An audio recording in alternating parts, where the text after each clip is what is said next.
I have, fortunately, I got Delhi consulate. I'll strongly recommend Delhi because things are quite smooth, but it's not always true. But then, yeah, it is quite smooth in Delhi. 8th June, I gave my visa interview. 7th was my biometric. Or try to get in consulate of Delhi. I'll strongly recommend Delhi. When I was in consulate, I was there for 15-20 minutes, and the path is long, but the interview was hardly for 30 seconds. When you will be inside, listen to the questions that they are asking. One thing is for sure that they are going to ask you the same questions. The person was asking same question to every people who was coming to that counter. Till I was there was only one person who got rejected because that lady was not saying a single word from her mouth, and the visa officer was trying to put the words in her mouth that say something, say something, say something, but that lady was not uttering a single word, so she got rejected. But then everyone was getting accepted, but then you have to put the things properly. It's not that because Delhi is quite lenient, you can go as the way you want and you can just utter anything you want and you will get the visa. It's not like that. You have to be very precise about the things that you say. I got 3 questions. Why this university? Tell me about your course and what's your funding. The sir will let you know this in the mock interview. See, the visa officer doesn't have a lot of time to spend with you, right? So whenever he asks a question and the first sentence that you say, that makes a lot of difference. The first sentence is the thing that you have to be very cautious and very precise. I'll just let you know about my situation. When my visa officer asked me about who is going to be your sponsor, sir will tell you how to frame the answers. So I just said one thing. I got a loan, education loan of this amount, and he put my passport in the basket. And he didn't even listen that the next sentence that I was saying. You have to believe me. This is what is happening. This will definitely happen to you also, right? People will only listen to the first sentence that you are saying, and they will be very cautious about it. And the way you are saying it, if you are just uttering anything, if you have don't have any confidence in your voice and all those things, I'm not saying that you should have a very bass voice and you should speak. Be very natural the way you speak in your day-to-day life. Don't be very fast. They will not be able to understand what you are saying, right? Because they will having a very smooth speed of asking the questions. So you also should respect and you should have a very smooth way of answering the things. Don't be very fast. Don't be very anxious about answering the question. Listen to the question properly. What he is asking? Is he asking about tell me about your course, or tell me about your what is the grading system, right? Should be very conscious. Don't mix the question and answer anything that you have done as a rote memory. Listen to the things. He will Arun sir will definitely help you. And the other thing that is very helpful when you are associated with EduTrust is he will have a personal one-to-one mock interview with all of you, right? That's the place where you should. These are my weak points. These are my potholes. Please help me to fill these things, and how I should prepare myself for if my visa officer asks these questions to me. And regarding appointment thing, what we did when we were in the group is once we came to know that this appointment is on, they have launched these appointments. We used to post this in the group, and then everyone else used to book the appointment for themselves. Was talking about the visa, so his case was a little bit complicated. See, usually when you have a going for a double master degree, it's always a negative for the visa. So he has to tell why he is going for a second master when he has already have a master degree, and why he has to go for it. And the second thing, has is said that his father is retired and there is no salary amount they get it. So there was also, so you need to show who is funding for education. Right. Yeah, and also his brother is there in US, and also Right. his sister-in-law is also going for US. Right. So they have all the data. Don't think that they won't know it. My brother is there in US and they won't be knowing of it. Don't think that way. I can hide it, because most of the students who got rejected, who came to us, they said that my consultants have told not to give information about my brother who is in here, so I did not give it. Definitely they will come to know about it anyhow, that your brother or sister is there or relatives are there. Definitely do not hide anything.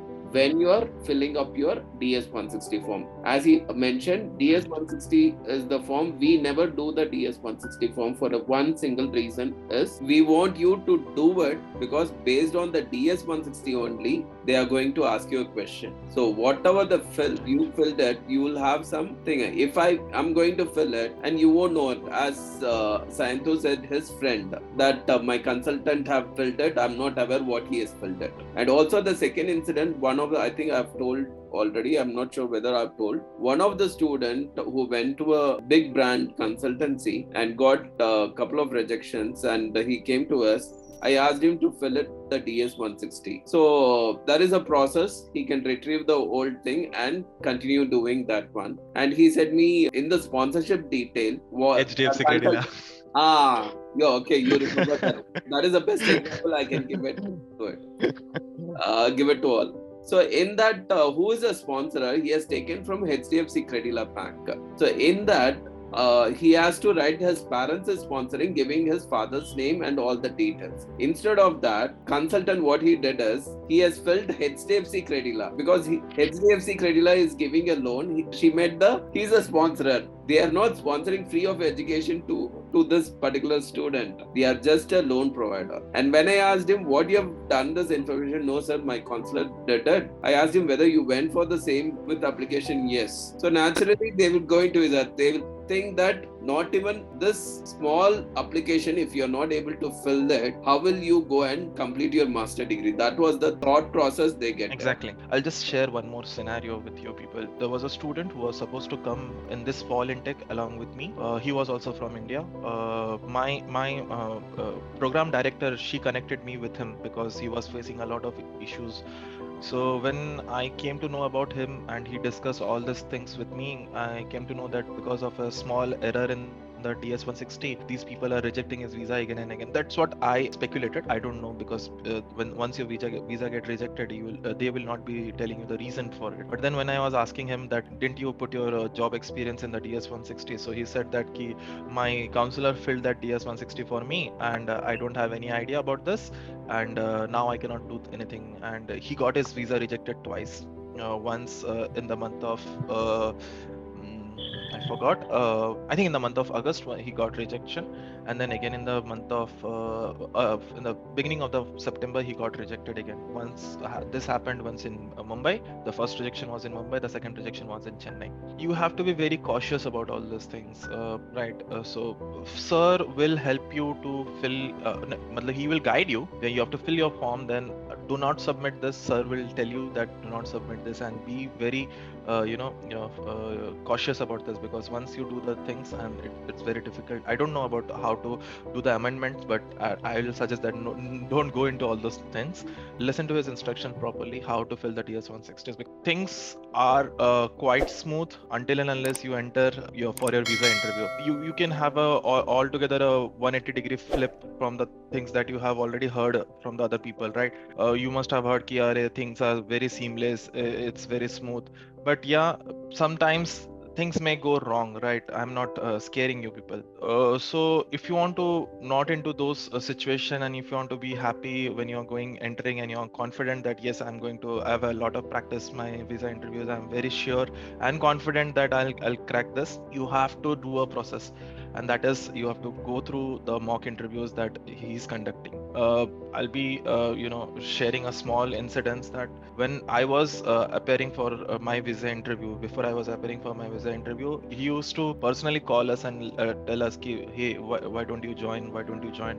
Right, you should join. You should join. Even I know you all have some commitments. We all have some commitments for the workplace, for family, for our social life. But you need to understand that people have thought for us, taking a step forward and do your masters in US, right? Everything will go in waste if you are not able to crack this interview. And I'm not scaring you. I strongly believe that if you want to learn to swim, you should know the depth of the sea, right? Or the place where you're learning this, right? When you will have a word with him that sir, this is my scenario, this is the difficulties that I have. I'll give you a small example of myself. Firstly, my father was a retired person. Secondly, my job profile and the thing that I'm going to pursue was completely different. I was having an experience in a teaching field, and then I was going to have go for a master's in a biotechnology field, right? So those things are apart from each other. But then when a visa interviewer will officer will ask you that why do you want to go for a course like this if you have experience in teaching, you have to explain the situation. You have to convince them that you are not a, someone who doesn't know about the US culture, who doesn't know about the things, how the things goes in US. You have to convince them. So these things will not be taught in the other places or the platforms, right? You do watch them, I'm not saying that you should not, but then you should respect the things that he is going to tell you, right? What he used to give us exercises, form small groups, and then you have mocks among yourself, right? That was quite helpful. People are ready to help, and you, but then you have to ask for it, right? Then he helped us a lot. He helped, not only helped me, my sister-in-law, we both are in same university. It makes a lot of difference when you are with your family. It cut down your cost of living, right? And he helped us with the visa interview process. He helped us with the other things. One more thing that he will let you know, people, that you have to book your flights earlier, because of his suggestion, I have saved more than approximately 1 lakh rupees. I'll be very honest with you. He asked us to book our flights earlier. We did it. We were so happy that we did it before our visa interview, because when we came to know about our friends who did it after their visa interview, they have to pay a hefty amount to get into US. I'll just share one more thing.